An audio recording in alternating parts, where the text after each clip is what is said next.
Hi guys, Forgotten Wolf here, and this is What If Theon Greyjoy Doesn't Take Winterfell. Before we begin, please like, share, and subscribe. At 100 subscribers, I'll be doing a 1-hour video on the FNAF Timeline, and at 25k views, I'll do a video on every game Nintendo is making right now, and let's begin. So in Season 2, or 299 AC, Theon Greyjoy doesn't take Winterfell from the Starks and instead follows his orders. This immediately has two repercussions, being one, Bran and Rickon Stark are still in Winterfell, meaning Robb's claim is to the north is more secure. And more importantly, Catelyn Stark won't free Jaime Lannister. Catelyn only freed Jaime in her depression following Bran and Rickon's supposed death. Yeah, that didn't fucking happen. later in the year, the Lannisters will still beat Stannis, and since Tywin abandoned Harrenhal, Robb will take it, from him. This also means I don't think the Boltons are going to betray the Starks if Robb still has the Kingslayer and Winterfell. Now moving on to 300 AC, or Season 3, Robb Stark has taken Harrenhal, and we can assume the Ironborn under the command of Yara Greyjoy, or someone, will end up taking Darren Square instead of Theon tricking the Stark forces to leave Winterfell in Season 2. Balon said that Winterfell would defy them, so getting Darren Square is definitely a part of them. But there are also two huge changes. Instead of killing the Lannister squires, Rickard Karstark is going to kill Jaime Lannister. But this still ends in his execution, and the second part of Season 3 that changes that the Red Wedding won't happen without the Boltons being promised to Winterfell, since the Starks still hold it. This does mean that the Starks' army is all refreshed with all the Freys, but also Robb Stark will be getting his sister Arya Stark back at the Red Wedding because the Hound was going to ransom her. I just got a notification. Robb Stark, Grey Wind, Talisa, and baby Eddard will all live. This leads into Season 4 with the death of Joffrey Baratheon. I can also assume that at Riverrun, Talisa will end up giving birth to Robb's son, baby Eddard Stark. Talisa will be left in Riverrun with the same set of Catelyn and Arya.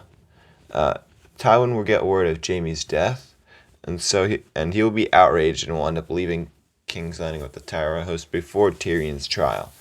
But all this is speculation. But we do know what Robb's next move would have been, is taking Casterly Rock from the Lannisters. Robb will take Casterly Rock, and Tywin will take the Gold Road to battle Robb Stark, as Robb sets his sights on Lannisport being a huge port for the Lannisters. Robb will end up taking Lannisport in around midway through the season and year. But in the season finale of Season 4, Tyrion will escape King's Landing, but won't kill Tywin, crucially. And he will go east to see Daenerys Targaryen, and Robb Stark will battle Tywin Lannister with the Tyrell army. And like how Jon's original plans for the Battle of Bastards, it'll be more strategical victory than numbers. Robb will win this Battle of Lannisport, as I'm calling it, and Tywin will go running back to King's Landing. And I can assume after this, Robb will likely leave Roose Bolton in charge of Casterly Rock as Robb goes back to Riverrun. Now in Season 5, I'm very confident to say that Robb Stark will lose Winterfell this season. The Ironborn will control a huge majority of the north, and Stannis Baratheon is going to be able to take Winterfell from the Starks. This will leave Robb in a situation where he doesn't need allies badly to take King's Landing. The Starks also know that Lysa Arryn is dead, and Robb and Arryn plus Littlefinger's Lord of the Vale. Now, Robb has ignored Catelyn's advice before. Hear me out on this one. I will wager that he will do it again and offer a marriage pact between Arya, not Sansa, as they think she's still in King's Landing, and Arya will marry Lord Robb and Arryn. Okay, and I just got another notification. Moving back up north, there is a chance Jon does not die, but either way, Jon will be resurrected or stay alive. I also find it very likely that Bran and Rickon will escape Winterfell and reunite with Jon at the Wall, but I do still think Bran's going to end up going north to become the Three-Eyed Raven. But back in King's Landing, the Faith would never come to power, and Tommen would be a good king, with Marcel being murdered and Dorne not on the way back to King's Landing. And I will say that Arya will be married to Robin, and the Vale will join Rob's forces. Sansa won't reunite because Littlefinger will want to keep her hidden for leverage and for himself. Pause. Littlefinger's a pedophile. Back with the Ironborn, a non-tortured Theon Greyjoy will become the next King's Landing.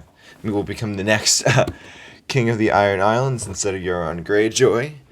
This stage is set for the Starks versus the Lannisters at King's Landing. Since the Lannisters would have lost to Stannis without the wildfire or the Tyrells, and now the Lannisters don't have the wildfire, I can assume that the Lannisters are going to lose to Starks. It's Tywin, Cersei, Tom, and Margaery, and Larys all dead.